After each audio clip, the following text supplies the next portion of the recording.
chegando diante do Senhor, e ele se angustia, mas ele ouve uma voz: Deus enxugará dos seus olhos toda lágrima daquele patrão que te lesou, toda lágrima daquele parente que não entendeu porque você se converteu, toda lágrima de quando você colocou uma posição de servir a Deus e levantou mais luta, mas você ficou firme, de você padecer as dores do ministério. É por isso que Jesus virá, para enxugar dos nossos olhos toda lágrima. Glória a Deus. E hoje nós vamos falar de algo que é essencial para nós falarmos, estarmos na nossa boca, que é Jesus voltará. Não dá ibope falar que Jesus vai voltar. Dá ibope que Jesus vai dar carro, vai dar casa, vai dar casa na praia. Não tem problema nenhum, né? Podemos ter. Há uma ignorância de achar que o crente não pode ter as coisas, desde que essas coisas não atrapalhem a vida espiritual do crente. Mas sabe, irmãos, nós temos um problema que até os crentes já não conseguem, às vezes, falar no dia a dia que Jesus breve voltará. A igreja primitiva, ela vivia isso tão intensamente, e eles acreditavam no seu tempo que Jesus ia voltar, e não deixa de ser uma realidade, eu já falo o porquê. Que quando eles se cumprimentavam, eles não diziam mais Shalom, paz do Senhor, Shalom Adonai, paz seja contigo, tua família, prosperidade. Eles diziam Maranata. Ora vem, Senhor Jesus. Tem crente que tem medo de orar isso.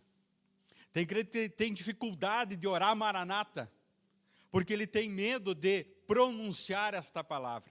Irmão, esta é a palavra que tem que estar na nossa boca, Maranata. Maranata, Maranata. Nós não sabemos o dia e nem a hora.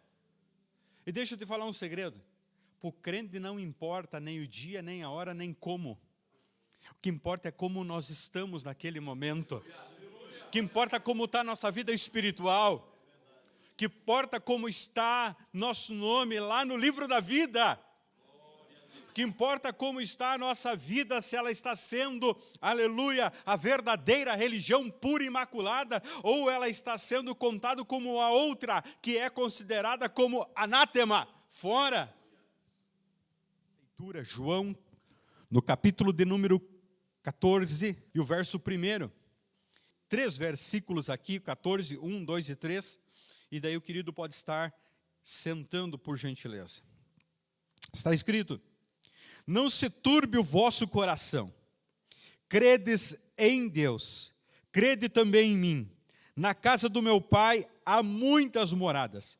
Se não fosse assim, eu vou-lo teria dito, pois vou preparar-vos lugar. E se eu for e vos preparar lugar, virei outra vez, vos levarei para mim mesmo, para que aonde eu estiver, estejais-vos vós também. Amém? Muito obrigado. Poder estar sentado. Queridos, Jesus está na noite de Páscoa. Aquele que haveria de trair saiu do meio deles porque foi revelado.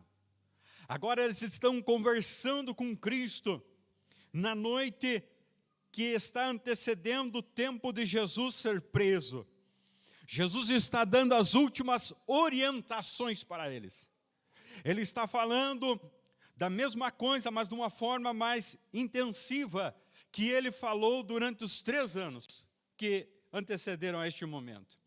Ele falou a respeito da reconstrução da destruição. Ele falou a respeito da mudança dos tempos. Mas agora ele está começando a ser claro com eles. Ele está começando a ser bem claro daquilo que estaria acontecendo, que era a respeito da sua morte e sua ressurreição, mas mais do que isso, da sua ascensão ao céu. Ele estaria voltando para onde ele veio. E o desejo dele levar para lá, aonde ele veio, todos aqueles que foram plantados nesta terra. Porque originalmente nós viemos também da glória de Deus. Deus, ele não cria almas, ele gera no seu ventre almas. Ele gera na eternidade almas, Ele gerou nós da eternidade. Está escrito, Paulo fala disso, nós fomos gerados da eternidade, e nós fomos gerados com a expectativa de salvação sobre nós. Por isso que nós temos uma dificuldade teológica com muitos lá em Efésios. Nós fomos gerados da eternidade com a expectativa de salvação, porém Deus estabeleceu um marco aqui na terra que chama-se livre-arbítrio, e nós temos na nossa boca a oportunidade de nós confessarmos que nós queremos voltar para a eternidade com Deus, ou nós queremos nos distanciar de Deus. Mas Jesus Cristo, Ele agora está falando sobre eles, e eles não conseguem compreender. Na verdade, até um texto que eu preguei há um tempo atrás aqui, sobre 4 perguntas, aqui no capítulo 13, no capítulo de número 14 de João. Eu falei uma oportunidade, preguei aqui sobre 4 perguntas que fizeram, muito absurdas, mas que fizeram aqui, e foram perguntas importantes que, na verdade, muitas vezes a gente deixa de fazer. Mas, enfim, aqui Simão Pedro está diante de Jesus, e ele não consegue entender aquilo que Jesus está falando. E ele olha para o Senhor, e ele pergunta: Senhor, eu não consigo compreender como é que o Senhor vai ir, então vamos fazer o seguinte, eu tomei uma decisão, lá atrás, eu vou aonde o Senhor for, eu vou aonde o Senhor pode estar, eu vou estar também. Jesus, Ele está falando sobre vida com Deus, verdadeira religião. E no falar sobre a religião, Pedro está com esta conversa que o Senhor já deu por vencida. Aí Jesus olha para ele: seguinte, Pedro, você tem uma dificuldade, você vai me negar. O Senhor revela isso, você vai me negar. E olha, não vai passar muito tempo que você vai me negar. Antes do cantar do galo, o galináceo, antes que se dê a troca da guarda lá no palácio, que era o cantar do galo, era o chamado galináceos, era a troca da guarda, antes que dê a primeira da troca das guardas, você vai me negar. E ele disse: não, jamais isso vai acontecer. E na verdade, a carne dele, ela estava disposta a negar Jesus no primeiro momento. No primeiro momento. Aleluia. Agora Jesus volta: não, calma lá, Pedro. Eu te dei 1 ano e meio, mas eu quero não matar você. Eu quero apresentar uma oportunidade para ti. E ele volta: não turbe o vosso coração. Eu estou percebendo que vocês estão com medo. Eu quero garantir para vocês, aleluia, da onde eu vim, existe um lugar para vocês. E para onde eu vou, existe um lugar. Jesus está falando, queridos, sobre um fundamento na fé, que é sobre a sua volta. Na verdade, uma grande dificuldade teológica que muitas pessoas não conseguem entender a respeito da volta de Jesus. Nós cremos que Jesus Cristo veio em 2 fases, ou aliás, a vinda de Jesus, ela ocorre em 2 fases, na teologia que nós cremos. A primeira, ela se deu quando Jesus nasceu, e Ele caminhou aqui na terra, Ele pregou para nós, Ele consumou lá na cruz do Calvário, e Ele proferiu a última palavra gritando: está consumado, tetelestai, está registrado e posto, tetelestai. Ali Ele bradou a nossa vitória, mas ali também, quando o corpo morreu, Jesus ressuscitou glorioso e ascendeu ao céu alguns dias depois. Essa foi a primeira vinda de Jesus. Mas nós cremos que Jesus, Ele virá uma segunda vez. Note bem, eu quero que você entenda bem isso. Jesus veio uma vez para Ele pregar o ano aceitável, cumprir Isaías 61. Jesus veio para cumprir Isaías 61, o ano aceitável, o ano da liberdade, o ano da quebra de cadeia, o ano do rompimento dos grilhões, o Senhor Jesus cumpriu na sua primeira vinda, e essa nunca mais vai ocorrer. Pode até talvez alguém no mundo tenha expectativa que isso ocorra, mas já isso ocorreu. Mas Jesus, ele virá uma segunda vez. Note bem, esta segunda vinda de Jesus, ela é dividida em dois momentos, em duas etapas. É o que nós cremos. A nossa teologia, ela explica. A primeira é quando o Senhor virá de uma forma de como um ladrão à noite. Não é um ladrão de noite, mas será como um ladrão à noite. Jesus falou sobre isso. Ele mencionou em Mateus, no capítulo de número 24, que ele tratou das últimas coisas. Ele pediu para que se acautelassem, que eles tivessem um tempo de cautela, de perceber o que as coisas estavam acontecendo, porque ele viria outra vez. E ele levaria para si, primeiro, aqueles que lá no Velho Testamento morreram e sucumbiram em Deus. Serão reconciliados para com Deus num corpo, agora não mais perecível como este humano, mas eles terão um corpo glorificado. Aqueles que na nova aliança morreram em Cristo, e eles também pereceram, tombaram pelo último aguilhão que é a morte, nesse corpo perecível eles ganharão um corpo glorificado e se encontrarão com o Senhor. Num instante, todos os salvos de todas as partes do mundo, eles se congregarão diante de Deus. Todos os salvos se congregarão diante de Deus. Note bem, nós vamos ler aqui, e este arrebatamento que nós podemos observar é um arrebatamento secreto. Nenhum olho vai observar esse texto, nem nos diz, nenhum olho vai ver, porque será como um ladrão de noite. Pessoas vão desaparecer do mundo inteiro, e isto causará um grande impacto dentro de toda a sociedade, porque vai desaparecer pessoas de várias partes do mundo. Na verdade, observe, o mundo, ele está ansiando que ocorra uma separação, porque alguns líderes mundiais já estão dizendo, existem muitas pessoas sobre a terra, vai faltar alimento, não tem terra para dar para todo mundo, não tem como construir cidades para abrigar todo mundo de uma forma justa, digna, não tem como produzir saneamento para todo mundo.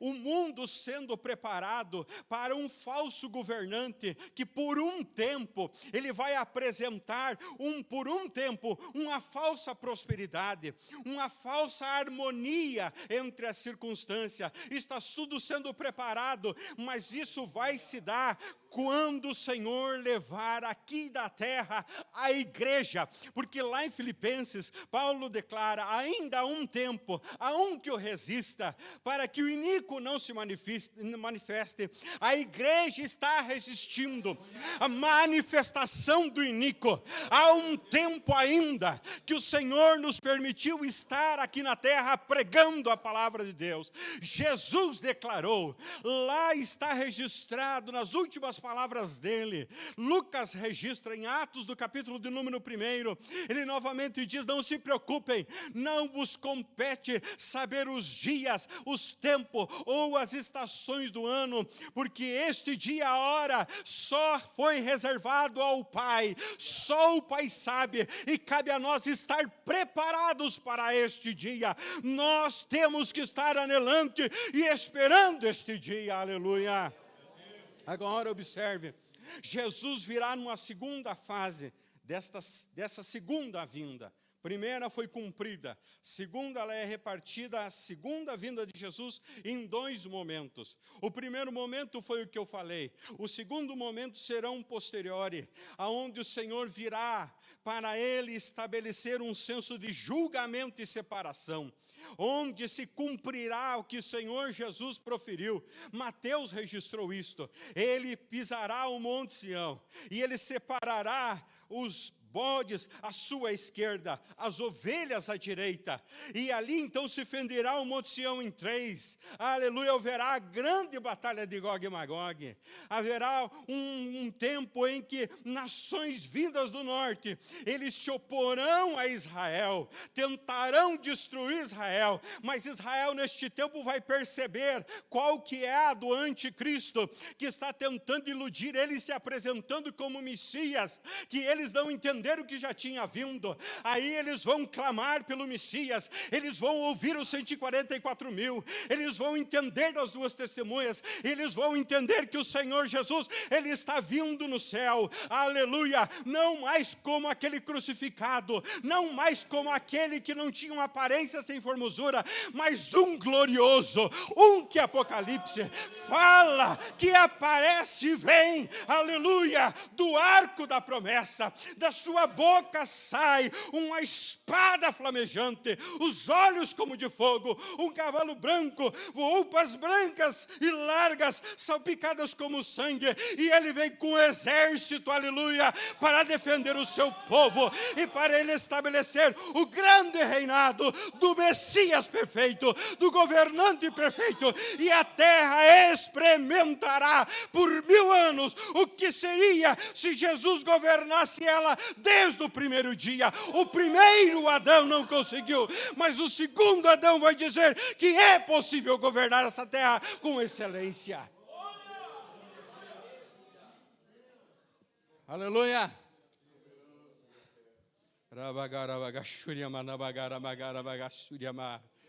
Aleluia.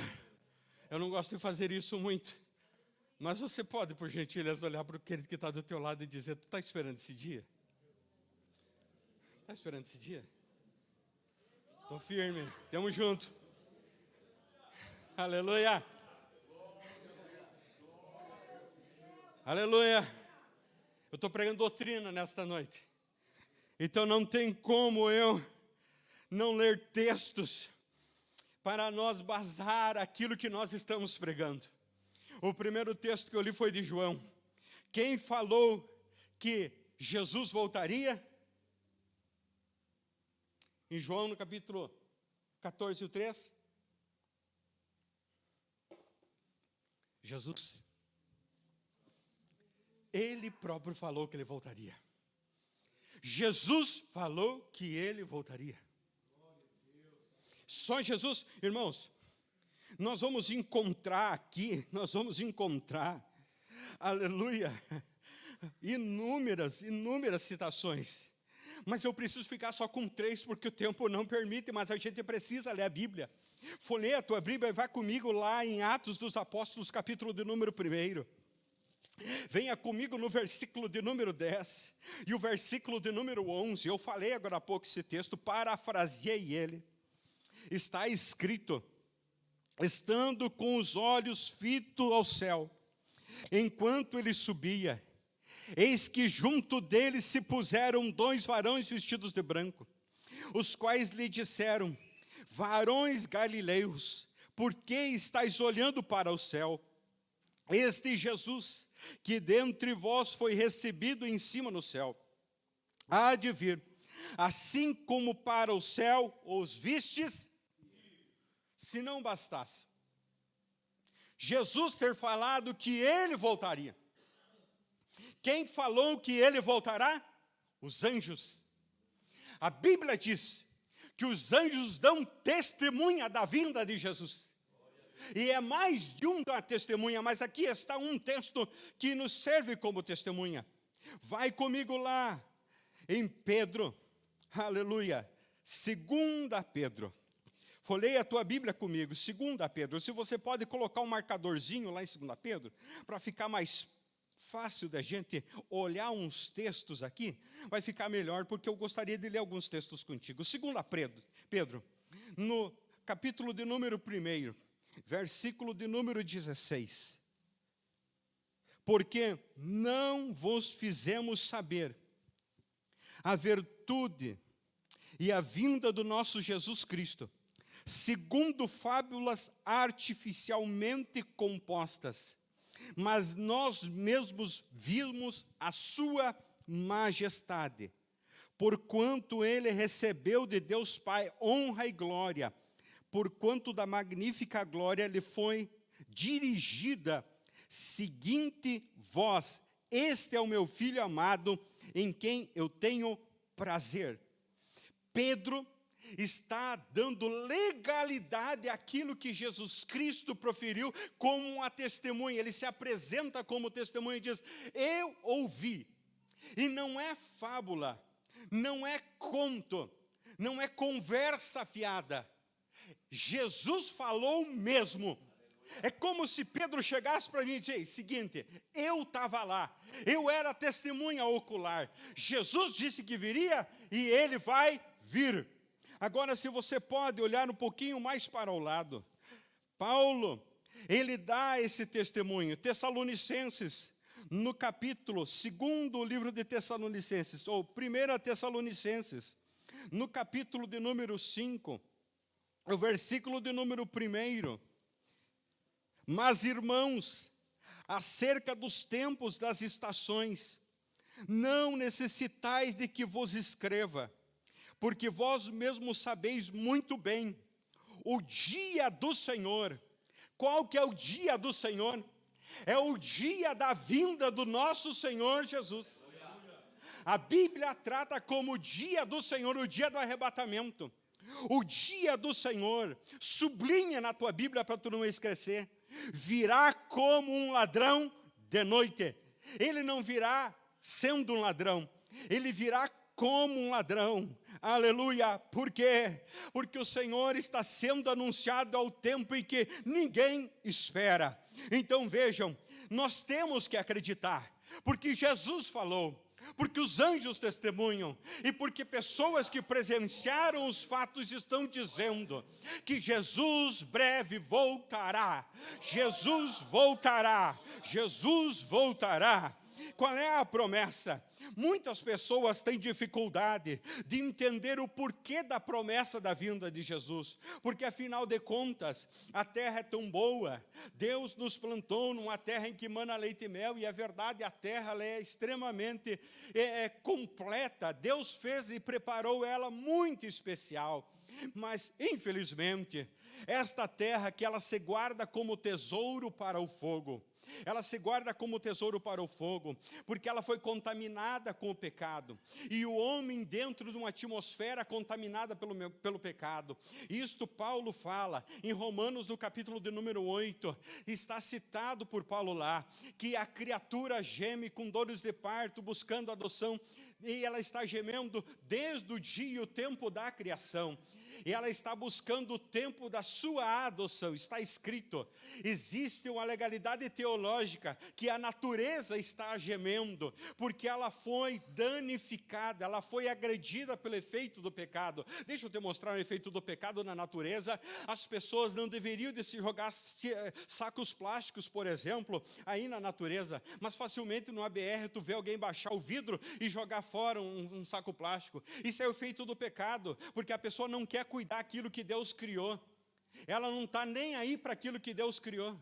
A dádiva de Deus ela não preserva. Então, isso é um efeito teológico da decadência do pecado, da decadência do ser humano. Mas observe, a natureza ela está gemendo, e com um efeito, as pessoas estão adoecendo na alma.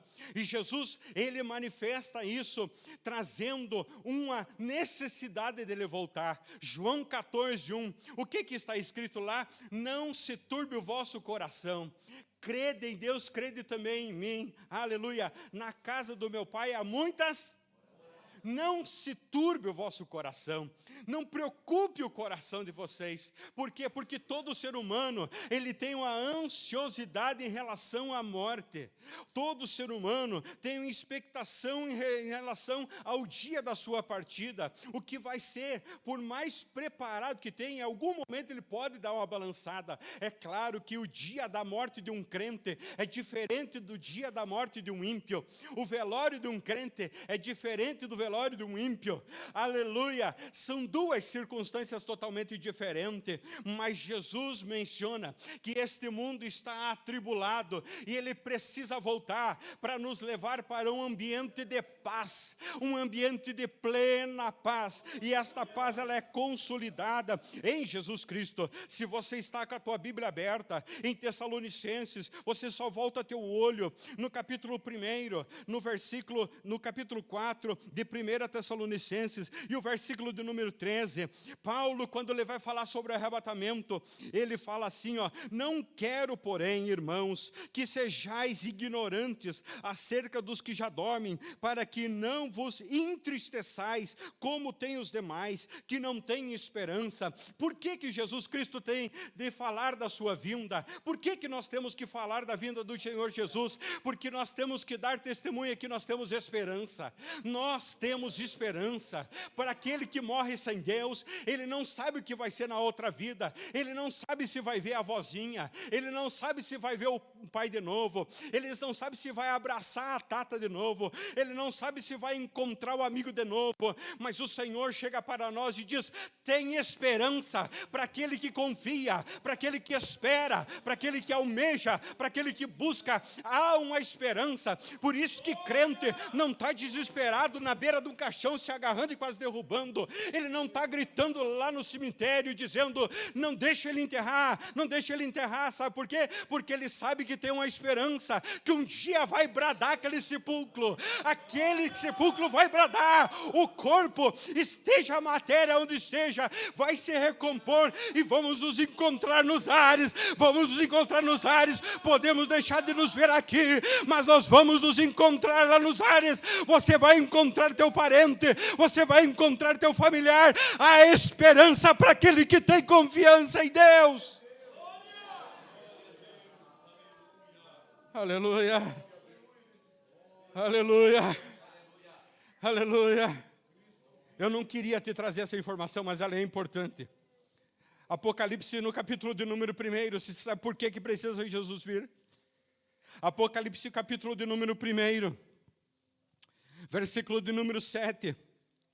Eis que vem como nuvens, todo olho o verá, até os mesmos que o transpassaram, e todas as tribos da terra se lamentarão sobre ele. Sim, amém.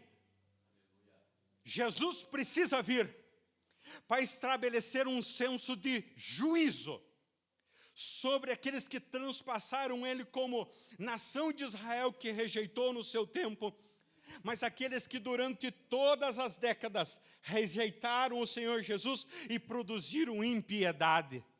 Os promotores da impiedade.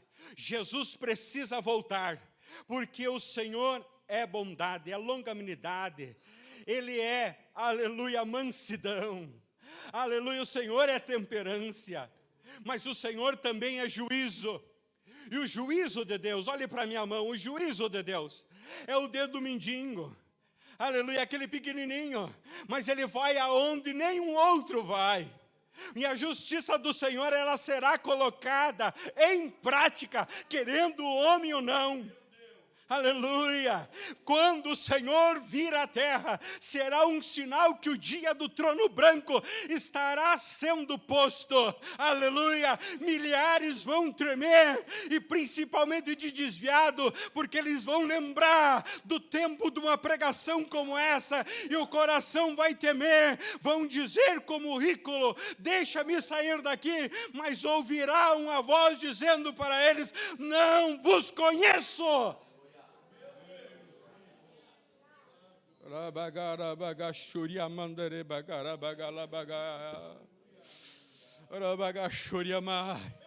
Eu sinto a graça sobre esse altar aqui, pastor.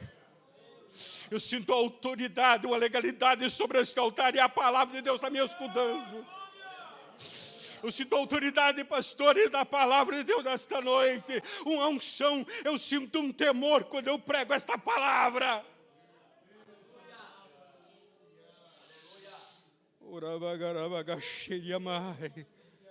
Nós já olhamos como se dará esta vinda, mas a gente precisa ler e olhar com os olhos. Você precisa ver com os teus olhos. bem ligeirinho. 1 Tessalonicenses, no capítulo de número 3. Oh, glória a Deus, e o versículo de número 13. Oh, glória, para confortar vosso coração, para que sejais irrepreensíveis em santidade, diante do Deus Pai, na sua vinda do nosso Senhor Jesus Cristo com todos os santos. Agora vira a página e vai para o capítulo 4 e o versículo 14. Porque se cremos que Jesus morreu e ressuscitou também aos que em Jesus dormem, Deus os tornará a trazer com ele. Dizemos-vos, pois, isto pela palavra do Senhor, que nós, os que ficarmos vivos para a vinda do Senhor, não precederemos aos que dormem, porque o mesmo Senhor descerá do céu, com alarido, com voz de arcanjo, com trombeta de Deus, e aos que morreram em Cristo, ressuscitarão primeiro. O que eu falei agora há pouco?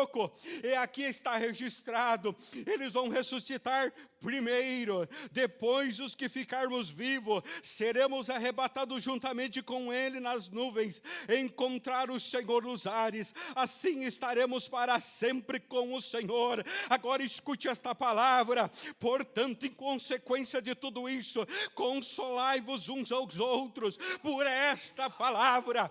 Não importa muito o que eu falo, né? Mas agora importa, sabe por quê? Porque você leu na palavra do Senhor, e se você não crê na palavra do Senhor, tampouco tu vai acreditar naquilo que eu falo. Mas a palavra do Senhor é aquela que vos exorta nesta noite, e é ela que vai estabelecer um senso de juízo sobre a tua vida, aleluia, sobre a tua alma e tuas decisões, um dia na presença do Senhor. É a palavra, não é aquilo que eu falo. Talvez você está perguntando assim, pregador, você em casa está perguntando, mas a vinda de Jesus, ela é para todo mundo? Deixa eu responder esta e mais uma outra pergunta. Segunda Pedro, segundo livro de Pedro, aleluia, segunda carta, no versículo de número 3 e no versículo de número 4, Pedro, que esteve com Jesus, que testemunhou a vinda de Jesus aqui à terra, que testemunhou a glória de Jesus, a ida do Senhor Jesus aos céus.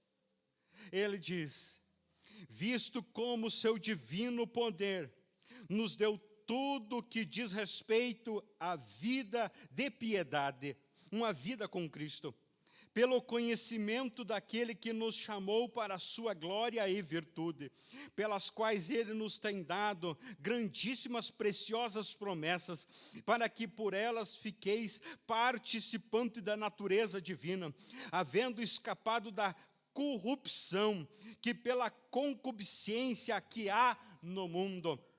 Deixa eu traduzir isso não de uma forma teológica, mas de uma forma simples. Nenhum de nós tínhamos direito à salvação. Como João registra no capítulo 3, o verso 16, todos estávamos perecendo sem Deus. Todos, João também fala, Paulo fala aos romanos, não há nenhum justo sequer sobre a terra.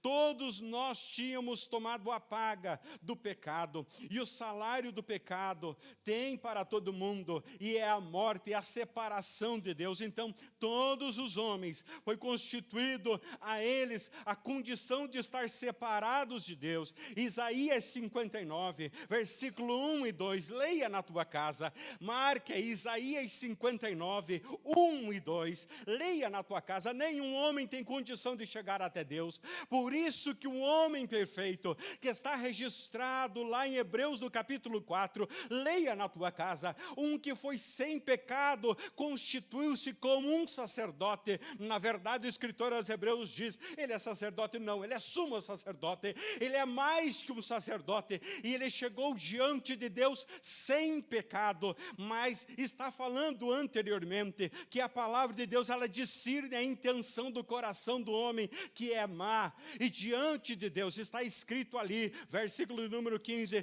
todas as coisas estão nuas e patentes, e vamos ter que comparecer diante de Deus e dar conta de todas as coisas diante do Senhor. É como a pergunta de interrogação: como faremos? Aí o escritor apresenta Jesus Cristo, sumo sacerdote perfeito, homem sem nenhum pecado e que tem dignidade de chegar diante de Deus e interceder por nós. E ele termina esse texto de uma forma maravilhosa. Ele diz: cheguemos, pois, ao trono da graça, a fim de sermos ajudados e em tempo oportuno. Leia na tua Bíblia. Aleluia, Jesus, ele se apresentou e nos deu um tempo de oportunidade de nós entregar nossa vida nas mãos dele, parar de fazer as coisas do nosso jeito, parar de querer fazer as coisas como o velho eu quer fazer, do meu braço, do meu entendimento, e eu entregar na minha vida nas mãos do Senhor, e eu parar de ser inimigo de Deus, mas eu me tornar, aleluia, servo do Senhor Jesus, escravos do Senhor Jesus, não por obrigação, mas por livre vontade. Sabe por quê? A própria palavra do Senhor explica que o escravo, ele não tem decisão própria, ele só faz aquilo que o seu Senhor manda que o faça. Então nós, por opção, nós deixamos de fazer aquilo que a nossa natureza quer, e nós dizemos assim: a partir de agora, vou fazer aquilo que o Senhor quer, que a natureza espiritual quer que eu faça, e eu vou abandonar esta vida. É isso que Pedro está falando. A promessa espiritual, há uma promessa de bens futuros, para aquele que entrega a sua vida nas mãos do Senhor, e para de andar segundo a sua vontade, para de andar segundo o seu jeito. Há uma promessa, e sabe qual que é a das maiores promessas? É a vida eterna, é estar preparado para este dia da vinda do Senhor Jesus Cristo, para a vinda do Senhor Jesus Cristo. Há um outro texto que eu quero ler, não precisa tu abrir a tua Bíblia, você pode olhar na tua casa, está em 2 Timóteo capítulo 4, versículo de número 8, há uma expressão maravilhosa do apóstolo Paulo, ele diz: agora me está reservada a coroa de justiça, a qual o justo juiz me concederá naquele dia, não somente a mim, mas certamente a todos que amarem a sua vinda. Sabe, aqueles que amam a vinda do Senhor Jesus, é aqueles que se apartam do mal, é aqueles que entregam a vida para o Senhor Jesus, e aqueles que permanecem na verdade. Aqueles que não amam a vinda do Senhor Jesus, não é aquele que está preocupado com arrebatamento, aquele que está preocupado com alguma coisa ali do outro lado, não, é aquele que para por decisão própria, e ele entrega a sua vida nas mãos do Senhor Jesus Cristo, e ele decide militar a boa milícia. Esse é que ama a vinda do Senhor Jesus, é esse que ama a vida do Senhor Jesus, mesmo sendo zombado, mesmo até sendo traído, mesmo até sendo escarnecido, não talvez sendo visto por alguém por bem ou por mal, não, sendo ignorado por alguém da sua casa até talvez não querer te olhar com os meus olhos, mas você parou de olhar a amar este século, e constitui está uma justiça, a justiça de que você agora tem legalidade para entrar no céu, em Cristo Jesus, legalidade, e Paulo dá um adendo aqui, porque ele fala da coroa da justiça, ou seja, os atos que você trabalhou nesta terra, e você preparou diante do Senhor, estão lá reservados para o Senhor nos coroar diante dele. Eu estou terminando.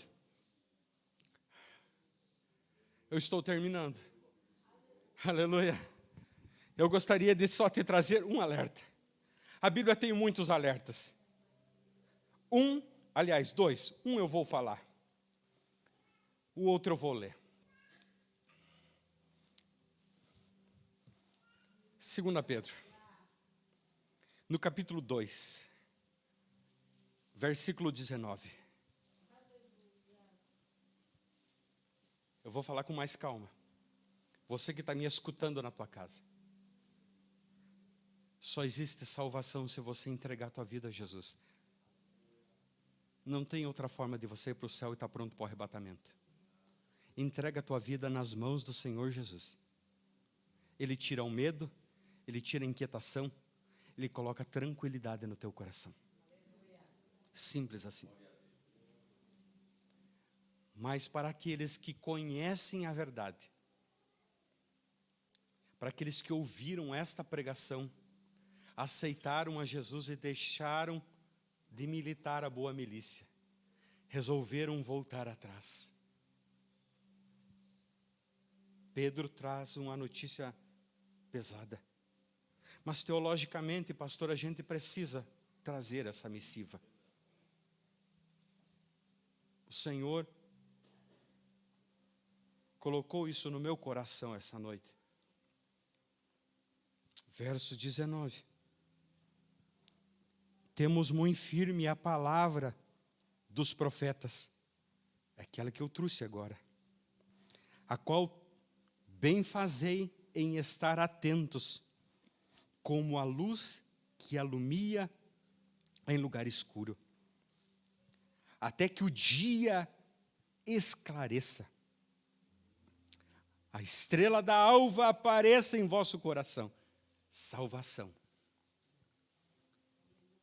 Sabendo primeiramente isto que nenhuma profecia da Escritura é de particular interpretação, porque a profecia nunca foi produzida por vontade de homem algum.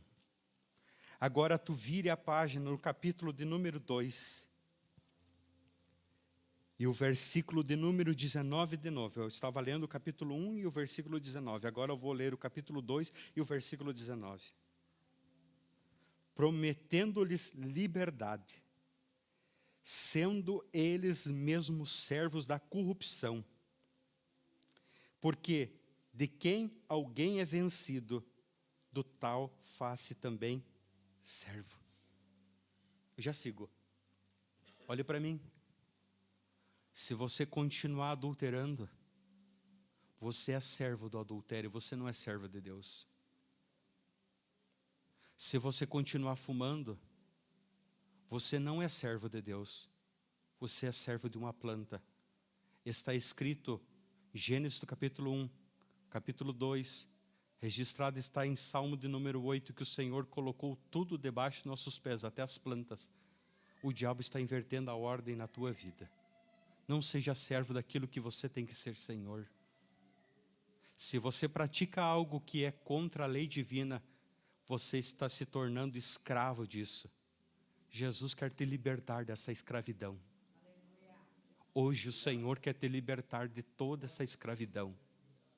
Desculpe, eu só estou sendo direto, mas a urgência na vinda do Senhor Jesus que fale a verdade. Eu estou falando a palavra de Deus para quem talvez tenha dúvida de uma forma teológica, mas também muito simples. Meu Deus. Verso seguinte. Porquanto se depois de terem escapado da corrupção do mundo, pelo conhecimento do Senhor e Salvador Jesus Cristo, forem outra vez envolvidos nelas, vencidos, torna-lhes o último estado pior do que o primeiro. Se antes você não tinha a condição de ir para o céu, muito menos agora. Quando tu escolhe viver longe de Deus e praticar tudo aquilo que Deus não quer que você pratique. Verso de número 21. Porque melhor se fora não conhecerem o caminho da justiça, do que conhecimento, então, ao desviar-se do santo mandamento que lhes fora dado. Pelo amor de Deus, não caia nesse erro. Tu conheceu a palavra, se humilha aos pés da cruz. Senhor, tem misericórdia de mim. Olhe para mim.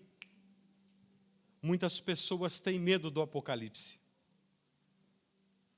O livro do Apocalipse é um livro de esperança.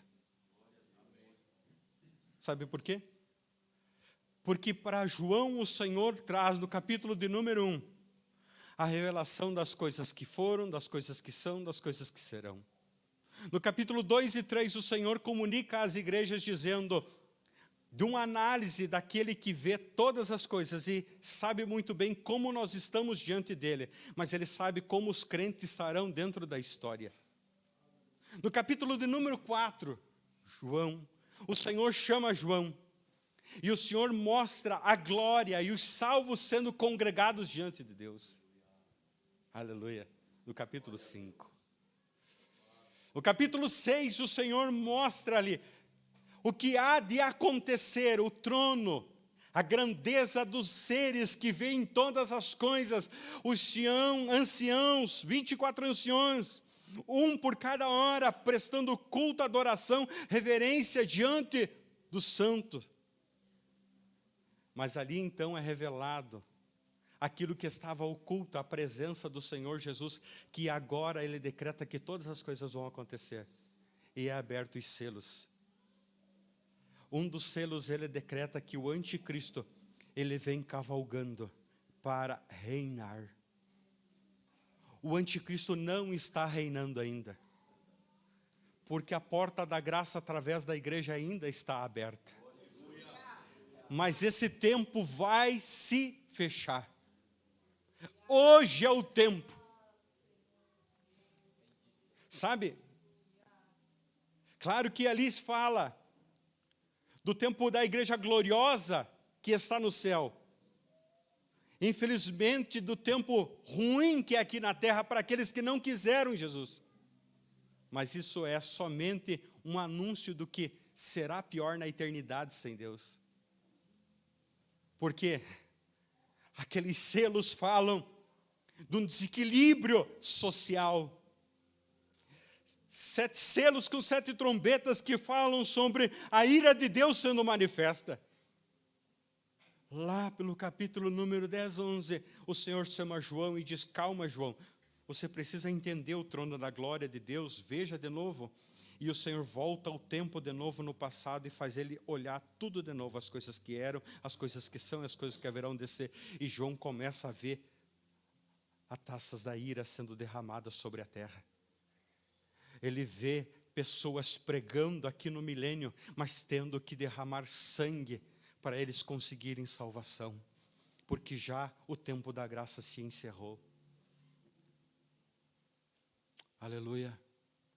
Milhares tendo que derramar o seu sangue e não aceitar o anticristo.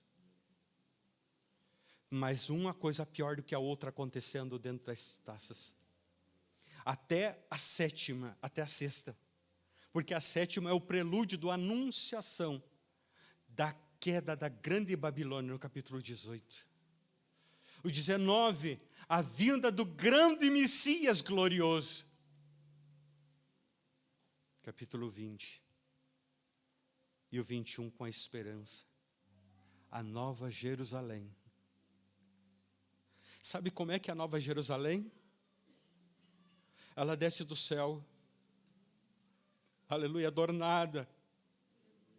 Ela não tem luminárias.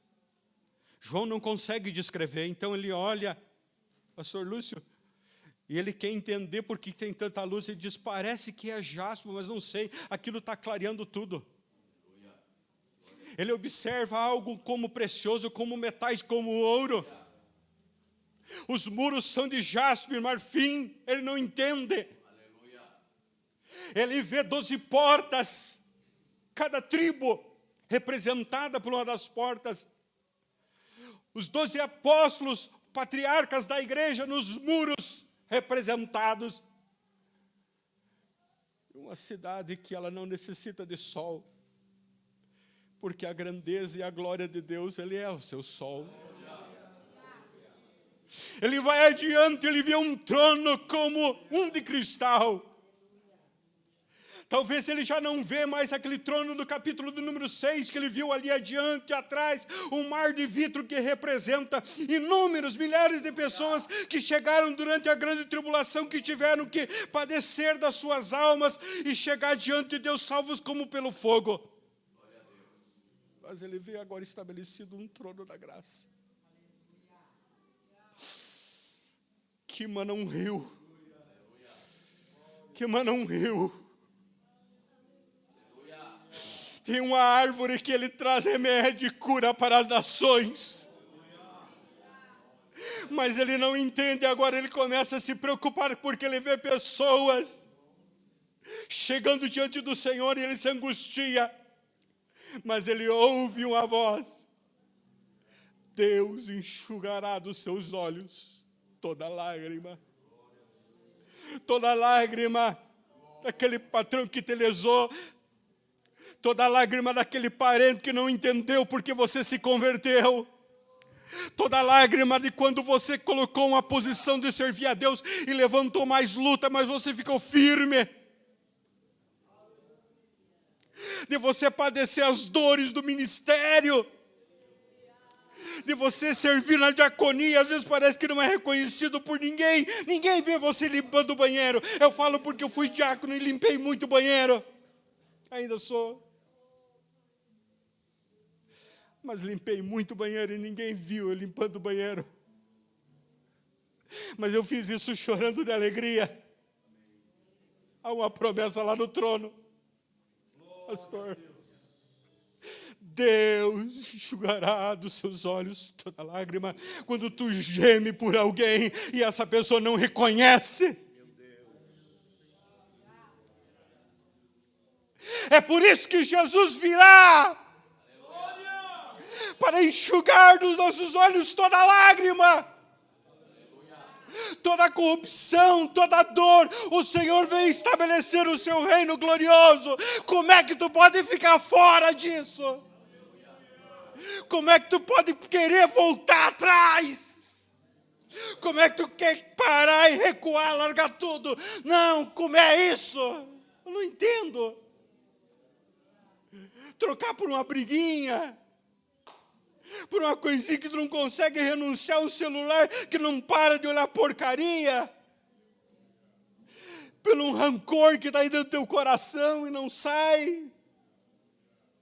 Tu quer ficar fora só por causa disso? Como Paulo, eu os digo, de nada que eu tenho algo por precioso, porque nesta noite eu vos anunciei todo o conselho de Deus, e eu estou livre do sangue de alguém.